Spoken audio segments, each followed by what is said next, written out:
1,00,000 మంది శివభక్తులతో కలిసి మహారుద్రాక్ష పూజలో పాల్గొనండి. వెంటనే కాల్ చేసి మీ పేరును నమోదు చేసుకోండి. సుమన్ టీవీ ప్రేక్షకులకు నమస్కారం. నేను మీ అనలిస్టు మందిరి కృష్ణారెడ్డిని మాట్లాడుతున్నాను. ఒక తల్లి తన కుమారుణ్ణి నమిలి తినడం అనేది చాలా ఘోరమైన విషయం. ఇలాగ నరమాంస భక్షణ చేసేటువంటి తల్లులు ఇంకా ఉన్నారా? ఒక తల్లి స్వయంగా తన కొడుకుని నమిలేసి మింగడానికి ప్రయత్నం చేస్తుందా అంటే అది నిజమేనేమో అనిపించే ఒక కథనం మన ముందు ఉంది. అదేమిటి అంటే, ఆస్ట్రేలియాకు ఉత్తరాన ఉన్నటువంటి ఒక పట్టణంలో ఒక తల్లి అలా నడుచుకుంటూ పోలీస్ స్టేషన్కి వచ్చింది. ఆమె నోటి మీద, ఆమె చేతి మీద రక్తం కనబడుతోంది. అనుమానం వచ్చినట్టు పోలీసులు వాళ్ళ ఇంటికి వెళ్ళి తనిఖీ చేస్తే 4 ఏళ్ల కుమారుడు, ఆ తల్లికి సంబంధించిన కుమారుడు, 4 ఏళ్ల కుమారుడు చనిపోయి మృతదేహంగా కనబడుతున్నాడు. అతని చేతికి అంతా కూడా ఛిద్రమైపోయి కొరికినట్టుగా, దాన్ని ఎవరో తినేసినట్టుగా స్పష్టంగా ఆనవాళ్లు కనబడుతున్నాయి. దాంతో వాళ్ళకి అనుమానం పూర్తిగా వచ్చింది. ఆ తల్లిని పోలీస్ స్టేషన్లో బంధించి ఆమె నుండి వివరాలు సేకరించే ప్రయత్నం చేస్తున్నారు.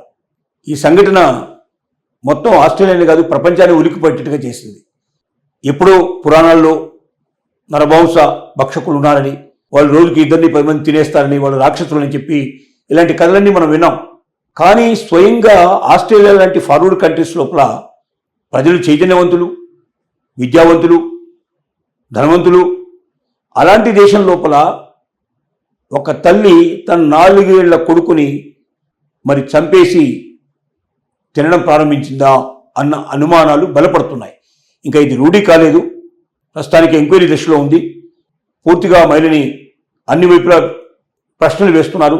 కొన్నిటికి సమాధానం చెప్తుంది, మరి కొన్నిటికి సమాధానం చెప్పడం లేదు. కానీ ఆమెను వదిలిపెట్టకుండా ఆ బిడ్డ మరణానికి కారణం ఎవరు? ఎందుకంటే అది కొంతకాలం కింద చనిపోయినట్టు కనబడుతుంది. ఏ తల్లైనా బిడ్డ మరణిస్తే వెంటనే దహన సంస్కారాలకు ఏర్పాటు చేస్తుంది తప్ప ఇంట్లో శవాన్ని పెట్టుకుని కూర్చోదు. కానీ ఈ తల్లి మాత్రం పోలీస్ స్టేషన్కి వచ్చింది. ఎందుకు వచ్చిందో కూడా చెప్పలేదు. తిరిగి వెళ్ళబోతుంటే వాళ్ళు కూర్చోబెట్టారు. ఆ నోటికి చేతులకు ఉండేటువంటి రక్తాన్ని చూసి వాళ్ళకి అనుమానం వచ్చి వాళ్ళే ఆమె ఇంటికి వెళ్ళి తనిఖీ చేశారు. ఆ ఇంట్లో చనిపోయినట్టు బాలుడు, 4 ఏళ్ల బాలుడు కనబడుతున్నాడు. అతని చెయ్యి ఛిద్రమైపోయే పరిస్థితి కనబడుతుంది. ఇవన్నీ చూస్తుంటే భయానకంగా అనిపిస్తుంది. నిజంగా నరమాంస భక్షకులు మరి మానవ జాతిలో ఉన్నారా? ఉండకపోతే ఆస్ట్రేలియాలో ఆ తల్లికి అలాంటి ఆనవాళ్ళు ఎందుకున్నాయి? ఒకవేళ ఇదే రూఢి, ఇదే నిజమైతే ఒక ఆస్ట్రేలియాలో కాదు, అన్ని దేశాల్లోనూ ఇలాంటి వాళ్ళు ఉండే అవకాశాలు ఉన్నాయి. మానవ జాతిలో ఈ పరిణామం, ఎందుకంటే మనం కోతి నుంచి వచ్చామని చెప్తూ ఉంటారు. అలాగ పెరుగుతున్న టైంలో మనలో మృగ లక్షణాలు కూడా ఉండే అవకాశాలు ఉన్నాయి. అప్పుడప్పుడు మనం పైశాచికంగా ప్రవర్తిస్తూ ఉంటాం. చాలా ఘోరంగా 3 ఏళ్ల పిల్లల్ని, 6 నెలల పిల్లల్ని రేప్ చేశారని వింటూ ఉంటాం. మనం ఓ రాక్షసత్వంతో చేయాల్సిన పనులు మానవుడు చేస్తున్నాడంటే ఆ మానవుల్లో ఎక్కడో ఒక దగ్గర తన ఆది మానవుడి లక్షణాలు ఉన్నాయేమో అనేటువంటి ఆలోచనకి తెరలేపినటువంటి దృశ్యం ఇది. ఇది ఇంకా కొద్ది రోజుల్లో వాస్తవాలు తెలుస్తాయి. వాస్తవం బయటపడి ఆ తల్లే ఆ కుమారుణ్ణి చెయ్యి నమిలి ఛిద్రం చేసి తినడం వల్ల ఆ అబ్బాయి మరణించాలనే వాస్తవం తెలిస్తే మాత్రం ప్రతి ఒక్కరూ జాగ్రత్త పడాల్సిందే. ఎవరిలోనైనా సైకలాజిగా అలాంటి లక్షణాలు ఏమైనా కనబడుతున్నట్టయితే వెంటనే వాళ్ళని డాక్టర్స్కి చూపించాల్సిన అవసరం ఉంటుంది. ఎందుకంటే సైకాలజిస్టులే ఖచ్చితంగా మానసిక నిపుణులు ఎవరైతే ఉంటారో వాళ్ళు అలాంటి వారిని పరీక్షించి పరిశోధించి ఎక్కడ లోటు ఉందో తెలుసుకొని దానికి తగినట్టు మందులు, దానికి తగిన ఎక్సర్సైజులు, దానికి తగినట్టు భావజాలను మార్చేసి తిరిగి వాళ్ళని మామూలు మనుషులు చేసే ప్రయత్నం చేస్తారు. అలాంటి పరిస్థితి క్రియేట్ కాకపోతే మనమే నరమాంస భక్షకుల్ని మనం పెంపొందించినట్టు అవుతుంది. వాళ్ళు మనలోనే పెరుగుతారు, వాళ్ళు డెవలప్ అవుతారు, చివరికి మనల్ని తినేసే పరిస్థితి ఏర్పడుతుంది. కాబట్టి ఇది ఒక్క ఆస్ట్రేలియాకే ప్రపంచం కాదు, మొత్తం దేశాలు, అన్ని దేశాల్లో, ముఖ్యంగా మన దేశం 1,144 కోట్ల మంది ఉన్నటువంటి జనాభా ఉన్న దేశంలో మనం మరింత జాగ్రత్త పడాల్సిన అవసరం ఉంది. ఒక్కోసారి చూస్తుంటాం, తల్లి వాతలు పెట్టిందని, తల్లి అనేక రకాలుగా కొడుకును కొట్టిందని, పిల్లల్ని కొట్టిందని, తిట్టిందని, ఇలాంటివి మనం చూస్తుంటాం.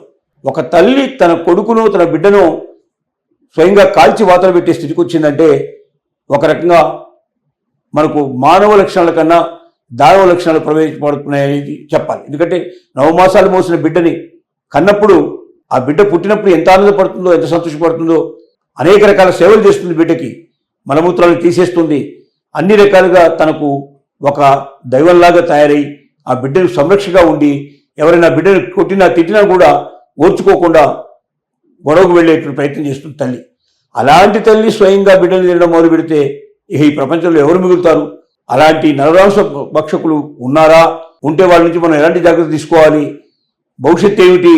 ఇలాంటి కొన్ని వందల ప్రశ్నలకు సమాధానంగా ఆస్ట్రేలియాలో ఉన్నటువంటి ఇవాళ పట్టుబడినటువంటి ఆ మహిళని పూర్తిగా పరిశీలించి పరీక్షించి తనలో ఉన్నటువంటి దానవ లక్షణాలు ఏమున్నాయో తెలుసుకొని ఆ నరమాంస భక్షకు ఆవిడ సిద్ధపడిందా, ఆవిడే ఈ పని చేసిందా, లేక అనుకోకుండా ఇంకా ఏదైనా యాక్సిడెంట్ వలనో మరో కారణం వలనో ఆ బిడ్డ చనిపోతే ఆ బిడ్డ గురించి చెప్పడానికి పోలీస్ స్టేషన్కి వచ్చిందా అనే విషయాలన్నీ సందేహాస్పదంగా ఉన్నాయి. ఏది ఏమైనప్పటికీ ఈ జరుగుతున్నట్టు కథనం మాత్రం నరమాంస భక్షకులు ఉన్నారేమో అన్న అనుమానమే జలదరింపుగా ఉంది. అనేక దేశాల లోపల అప్పుడే దీని గురించి చర్చలు ప్రారంభమైనాయి. ఇలాంటి చర్చలు భవిష్యత్తులో జరగకుండా ఉండాలంటే ఇలాంటి వ్యక్తులు ఎక్కడ కనబడ్డా మానసికంగా కొంచెం విశృంఖలంగా ప్రవర్తించేవాళ్ళు, మానవ మనస్తత్వానికి విరుద్ధంగా ప్రవర్తించేవాళ్ళు, అలాగే మరి జంతు మనస్తత్వానికి లేక రాక్షస మనస్తత్వానికి దగ్గరగా ఉండే వ్యక్తులు ఎక్కడ దొరికినా ఎక్కడ కనబడ్డా మన ఇళ్లలో ఉండేటి వాళ్ళకి ఆ లక్షణాలు కొంచెం కనబడ్డా మనం ఏమాత్రం కూడా వెనుకంజ వేయకుండా వెంటనే సైకాలజిస్ట్ దగ్గరికి తీసుకెళ్ళి వాళ్ళని చూపించి వాళ్ళ ప్రవర్తనలో వచ్చిన మార్పు ఏంటో, వాళ్ళు ఎందుకలా తయారయ్యారు, దానికి కారణాలు ఏమిటో తెలుసుకొని ఆ కారణాలను నివారించకపోతే మానవ జీవితం చాలా గంభీరమైన పరిస్థితి ఏర్పడుతుంది, చాలా ఇబ్బందికరమైన పరిస్థితి ఏర్పడుతుంది. చాలామంది నరమాంస భక్షకులను మనకు తెలియకుండానే మన సమాజంలో పెంచుకొని చివరికి మన పిల్లలను లేదా పక్క వాళ్ళ పిల్లలను ఎవరినో ఒకరిని పెద్దవాళ్ళైనా పిల్లవాళ్ళైనా వాళ్ళు తెలిసే ప్రమాదం కూడా ఉందేమో అనేటువంటి ఒక అనుమానం బలపడుతుంది. ఇది అనుమానమే తప్ప ఇది వాస్తవం చెప్పడానికి పూర్తి ఆధారాలు ప్రస్తుతానికి లేవు. కానీ ఈ సంఘటన మాత్రం కలవరపరుస్తున్న మాట వాస్తవం. ప్రభుత్వాలు కూడా దీని గురించి సీరియస్గా ఆలోచించాల్సిన పరిస్థితి మాత్రం వాస్తవం.